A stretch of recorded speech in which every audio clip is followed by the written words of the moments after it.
ખોરાક શાખાના વિવિધ વિસ્તારોમાં ખાદ્ય તેલના વેપારીઓને ત્યાં ચેકિંગ. વડોદરાના ચોખંડી વિસ્તારમાં આવેલ ખાદ્ય તેલના વેપારીઓને ત્યાં પાલિકાના ખોરાક શાખાના અધિકારી દ્વારા વેપારીઓને ત્યાં ચેકિંગ. ભેળસેળની શંકાએ પાલિકાની ખોરાકી શાખા આજે બીજા દિવસે મોટા વેપારીઓ પર ત્રાટકી.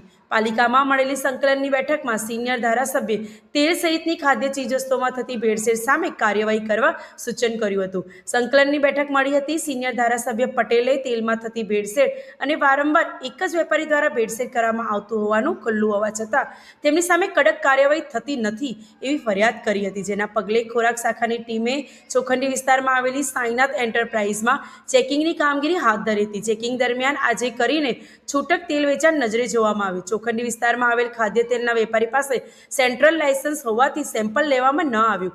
અધિકારી દ્વારા વેપારીને સૂચન કરવામાં આવ્યું કે છૂટક તેલ વેચાણમાં તેલના કંપનીનું નામ અને પ્રકાર ખરીદનારને કહેવામાં આવે. વારંવાર ભેળસેળયુક્ત ખાદ્ય ચીજવસ્તુઓ વેચતો હોવા છતાં તેની સામે કડક કાર્યવાહી થતી નથી.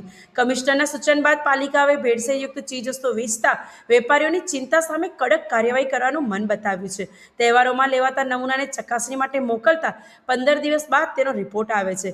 તહેવારોમાં ખોરાક શાખાએ જે નમૂનો લીધો છે તે ખાદ્ય ચીજવસ્તુઓને હજારો લોકો વેપારીના ત્યાંથી ખરીદી કરી આરોગ્ય છે. ખાદ્ય ચીજવસ્તુઓની BNSF અને સબ સ્ટાન્ડર્ડ જણાય તો કાર્યવાહી થાય છે.